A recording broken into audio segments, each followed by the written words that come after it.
So when it comes to the handlebars on your motorcycle, if they are installed how they're supposed to be installed, you don't need to hold on to them at all times for dear life.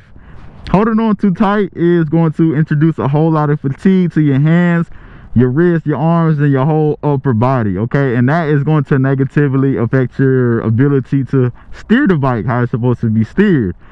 You want to get a good feel for your bike through your grip, but you also want to have a firm but relaxed grip on your bike as well, and that includes the hands, the wrists, your elbows, making sure they drop, making sure everything, your whole upper body essentially is relaxed.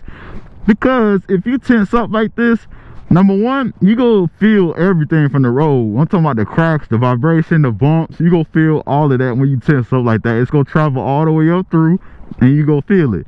Number two, when you're steering, you might unintentionally shift your weight on the bike as well, and you'll know what I'm talking about when you ride long enough. But you will unintentionally shift your weight onto the bike when you don't mean to. So that's why it's really important to have a good hand position and to be really relaxed.